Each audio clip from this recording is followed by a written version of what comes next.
What I fell into, that yellow light, I would call that God. I'm very sure of it. Everything that is in this world, you and me, this camera, the laptop, the light, everything comes from that light. The first days and weeks after that experience, I was kind of high. In Zen, they call it Zen sickness. For a lot of people, the term Enlightenment has this slightly esoteric, lofty ring to it. Why did you want to work with that term? Because that's what it feels like to me.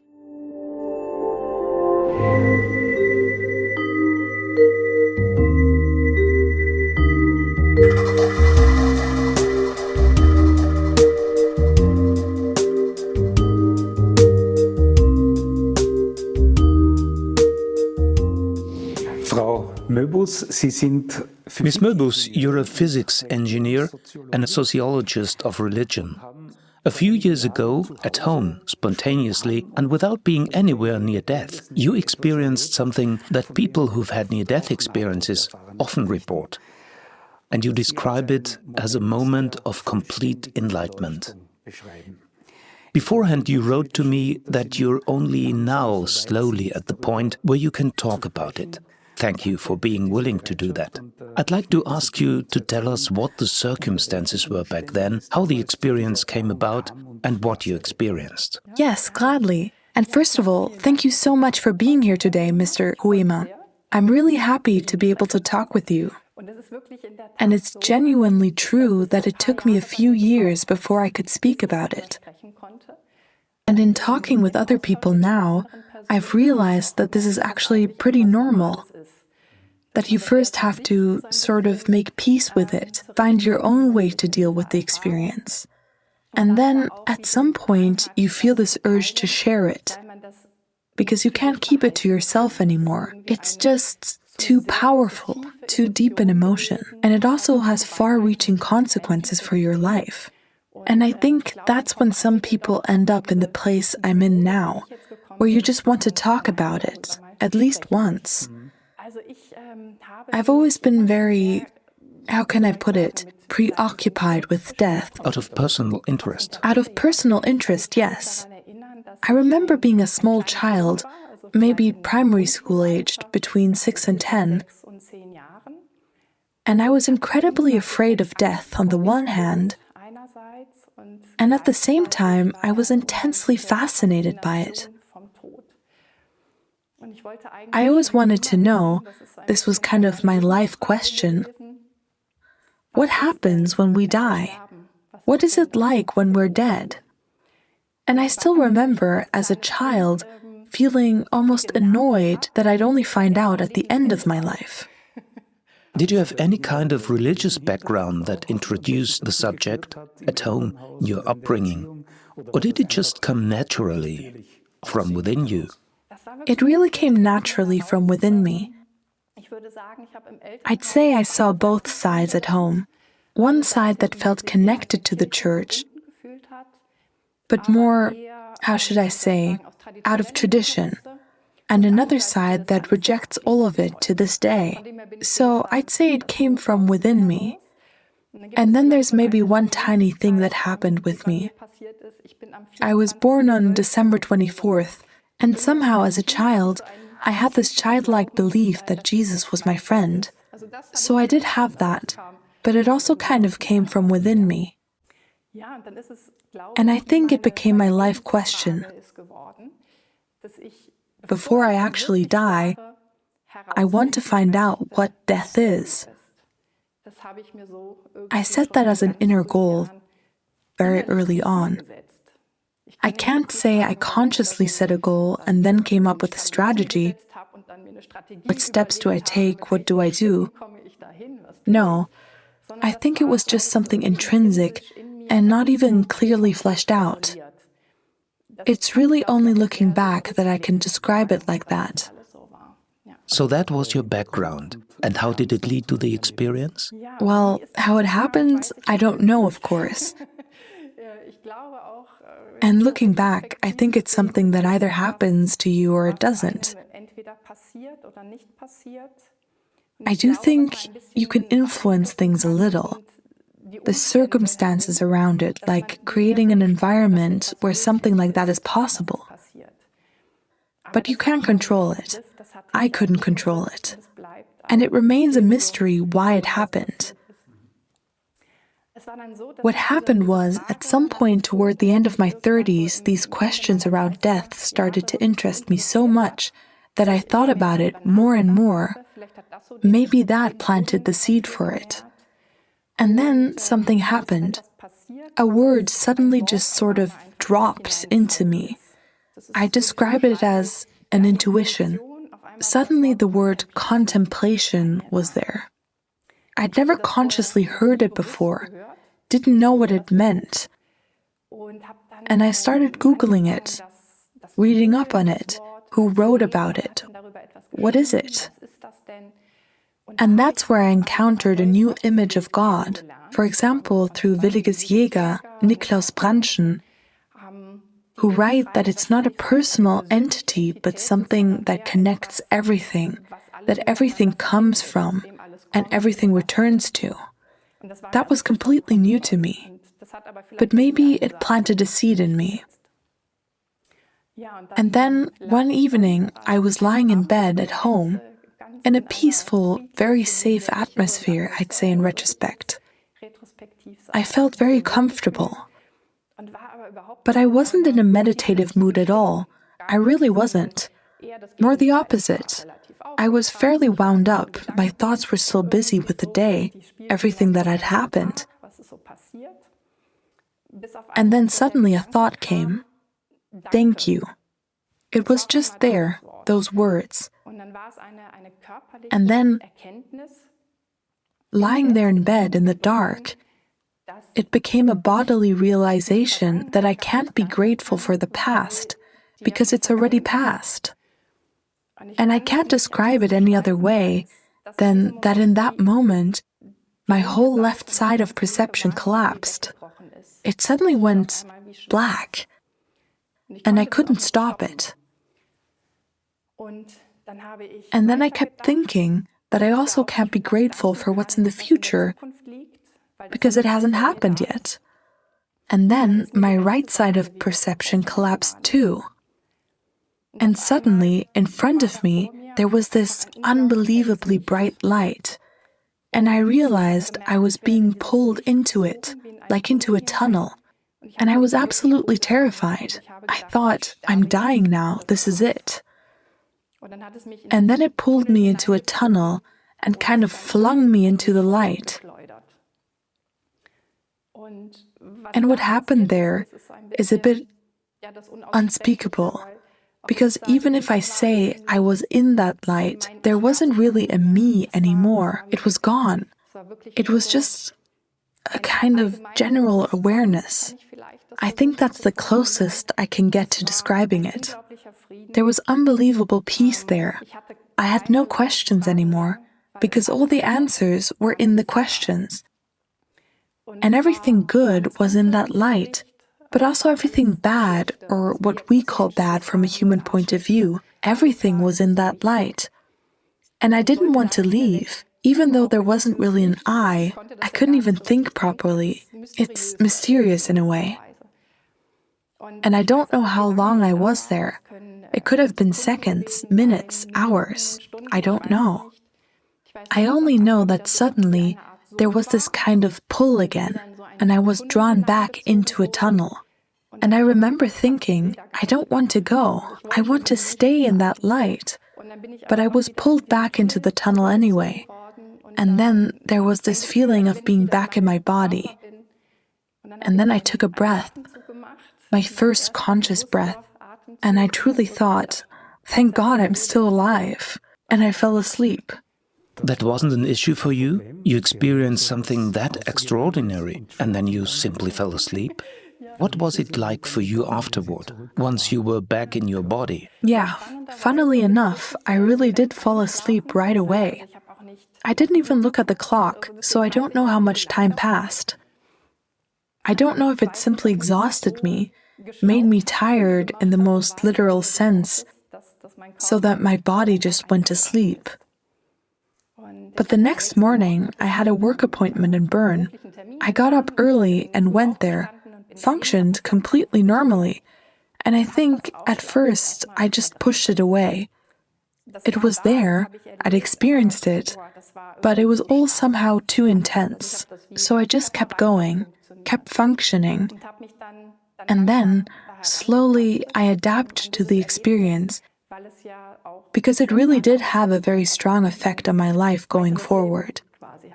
Today on your website you write, quote, "Looking back, this moment of enlightenment was a turning point that divided my life into a before and an after, because it completely turned my perspective upside down." Can you describe that a bit more concretely? What did the experience actually change for you afterward? Your religiosity, your spirituality, what you value in life? What stands out the most to you personally? What's also interesting about this experience, I once said it to a Zen teacher, nothing changed, and at the same time, everything changed. Both are true. My normal everyday life didn't change at all. I kept doing my job. I still lived with my family, stayed close with my friends. There was no rupture. And they also didn't have a problem with that? I also didn't talk about it for a long time. So yes, parts of it were difficult for me, but I also knew I first had to sort it out with myself. That felt important. I confided in a few people from the Zen community, and thank God I met someone who'd experienced something similar, someone who could help me. That's also one reason I talk about it, because I think it helps people who go through something like this to hear what it can be like afterward.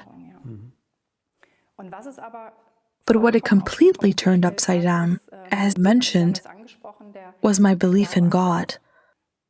I'm absolutely sure of this. It's my feeling. What I fell into, that yellow light, I would call that God.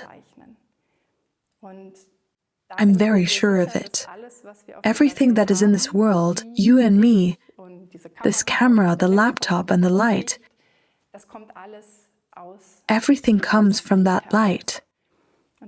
That's already a very religious image. And that's how I describe myself now. Through this experience, I've become a very religious person. But it's not that I believe, as in I'm guessing. I know personally. Personally, I'm sure this God exists. It's neither male nor female, nor neutral, but a whole, all-encompassing entity. That naturally changes your perspective a lot. It also changes how you meet other people. Before, I would have described myself as tolerant. But only after this did I understand, in a really deep way, that we are all brothers and sisters. And that includes animals and the environment. That you truly have to care for everything, because we all come from the same source. That changes you very deeply when you suddenly have a completely different foundation to stand on. Also in the sense of a real responsibility that every person has. Yes, I'd say so. Maybe the word responsibility can sound a bit rigid, but essentially, yes. But not as a rule, more from within. Exactly, coming from within, that we take care of each other. There's a nice saying, simply try to be kinder to your neighbor. That you don't always think in large-scale terms like world politics and all that, but that you really concretely, every day, make sure you treat the person in front of you with kindness. Treat them well, and stay aware that in a way, we're one family here on this earth. So the how changed, but you didn't feel the need to shake up the what, what you do professionally, what you do in your family life. Those things were never in question for you. Nothing changed there, right? One thing that did happen, you introduced me as an engineer and a sociologist of religion. I studied sociology of religion after the experience. That did change. I wanted to put what happened into some kind of context. Then I started reading a bit, and you can quickly end up in territory that's no longer very scientific. I come from science. It mattered to me to approach it in a scientific way as well. That's why I did that degree at the University of Zurich. And it helped me. Even though I didn't treat my own experience as a specific topic, we talked about religiosity, spirituality, and different forms of it. It also gave me a language, how to describe it, how to place it for myself. At some point, you also decided to write a book, Enlightenment at 39. How did that come about? I think that was my first step in processing it. I'm someone who likes to use written words as a medium. That's probably my favorite way to express myself. I also keep a diary. Out of that, I developed a short story where across different chapters, I wrote down different stages of this enlightenment experience. Partly for myself. Someone who'd had a similar experience also told me, "You forget it. One day you'll forget it." I didn't want to forget it. That was one of the main reasons I wrote it down. Do you feel like it fades a little over time? Yes, and I have to say, thank God. The first days and weeks after the experience, I was like, high. In Zen, they call it Zen sickness. It really felt like I was completely enlightened now, like I wasn't human anymore, like I was something quote-unquote better. I think that's normal too, and you have to accept that it's normal. And then comes a period that feels a bit like a hangover. You also start to feel a kind of longing for death, for that light. A lot of people experience that. I had to find my own way to integrate the experience into my life in a good way. I had to. For many people, the term enlightenment has this slightly esoteric, lofty ring to it. Hence the subtitle, What It's Really Like to Be Enlightened. How did that come about? Why did you want to work with that term at all? Because that's what it feels like to me. I think that's the main reason above all. I wasn't trying to create any special resonance out there in the world. It was a resonance coming from within me. And I can say, through engaging with it, it's the word that fits best. It really is. You also run a lovely website titled Inner Worlds. With what goal?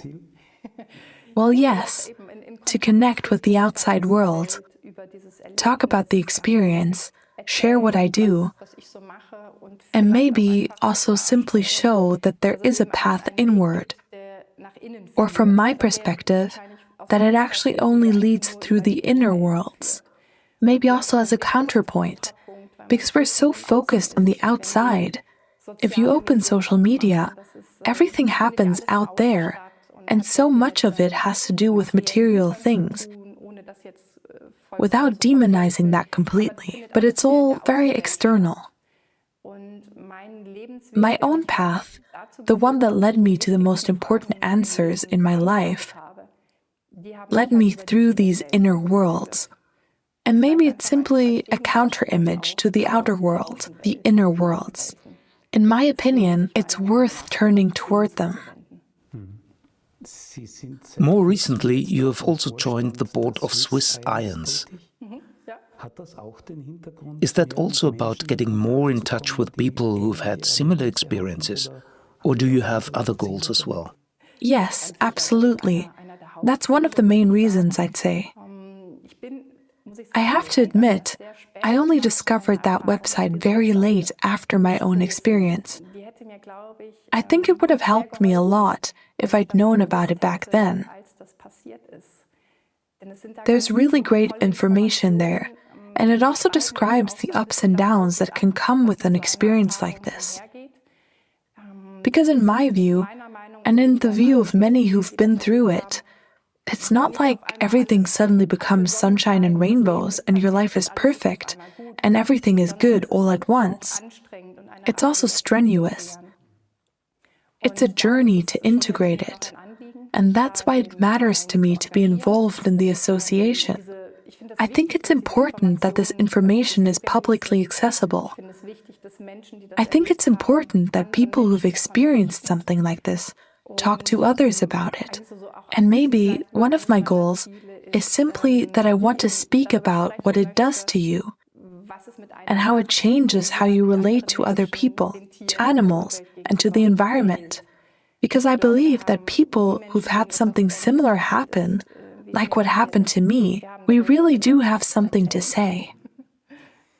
Now I'd like to confront you with a few terms that I've taken from your book, terms that also serve as your chapter titles. And I'd like to ask you for your thoughts on them, okay? Gladly. Meaning of life. Yes, the meaning of life. It's a beautiful term that sort of came to me, you could say.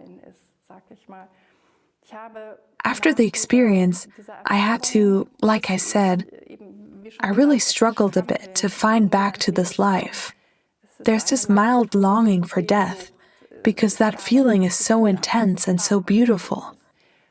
And I did ask myself, so what is the meaning of life for me now? Or do I now have some kind of mission because of this? At first, I wrestled with that. Then I was on vacation by the sea, looking out at the water, feeling very, very peaceful. And suddenly, the phrase meaning of life was there. Something incredibly intrinsic. And I realized I don't have to do anything special. It's enough if I carry out all my actions with this knowledge and fill my life with it. It doesn't have to be anything extraordinary. I don't need a new job. I don't need to talk about it every day. In a way, that's the meaning, simply to live, and to live now with this knowledge of the divine. Anger. Anger. Yes, that's what we already touched on a bit. At times, I was genuinely really angry that I'd stayed so human and that life still was basically the same. You have good days, bad days. Before that, I thought if I ever experienced something like that, or if other people experience something like that, then afterwards, life is perfect, unscarred. And then I realized it's not like that. So yes, I was angry sometimes. Intuition. Yes, intuition. That's something I learned to trust. Maybe for a while I simply wanted too much. Even spiritually speaking, a lot of people tell me they get kind of rigid about trying to achieve something. And I think when you go at it too stubbornly, it doesn't work. What I've learned, not only through this experience, but through the whole process leading up to it and everything since, is that I can trust my intuition. And that's something I really like to recommend to other people too. Listen to whatever feels true for you. Sometimes that's a clear thought. Sometimes it's a gut feeling. It can be different. I wouldn't say it's only about the gut or only about the head, or that both have to match perfectly. But if you have a sense like, I'm tired, I'm overwhelmed, then I think people should trust that more, their intuition. In my opinion, if we all gave intuition a bit more space, maybe everyone would be doing just a little better in their own lives. because intuition has, in the end, always guided me well. When something is too much, when something is too little, I can rely on it. That's what I've learned. As a compass. Yes, exactly. That's what I'd wish for others too, that they have that. Longing. Yes, the longing for that light. So the longing for death was actually a longing for light. Yes, exactly. The longing for death was really a longing for the light. That's beautiful. Thank you for that phrasing. And I had to unlearn that a bit, you could say. I don't have it anymore, and that's also part of it fading. Now I know, no, I have this life, and if all goes well, I still have quite a few years ahead of me, and I can fully enjoy them. I don't need to go into that light too early. Fully enjoying life. That leads nicely to the last keyword, a good life. A good life, yes, exactly. What is a good life? That's a question that probably occupies a lot of people. On a basic level, what is a good life? But also, what is my good life? And for me, it became this. I really realized my life is already good, as long as I remember that this foundation is there. The energy is there, and my life unfolds out of it. Sometimes it's phenomenally good. There are days that are sad, and there are angry days, and that's all okay. And it also helps in a way to take those negative days or phases when life isn't quite as beautiful with more calm. To know, yes, that's simply part of the ups and downs of life. And for me, this was also sort of the closing point of my story. That was when I felt I truly integrated the experience. When I realized, yes, life is and remains life, with or without this experience. How do you face death today, even if, in the best case, it's still many years in the future? That changed instantly with this experience. I truly have no fear of death anymore. And that has stayed? That has stayed. There's even maybe a bit of a mischievous sense of looking forward to it. At the moment, I haven't lost the belief that it will be like what I experienced then. Maybe I'll think differently in 10 or 20 years, who knows? But the fear of death really vanished completely, and it's still gone. Dying itself is another topic, right? How do you die? What surroundings are you in? That's another chapter. But the fear of death is gone. And the fear of life is gone too. Both. That's wonderful. Thank you very much for the valuable impulses. And thank you for being willing to tell your story. I wish you much success in all your work. And thank you very much for the conversation. Thank you very much.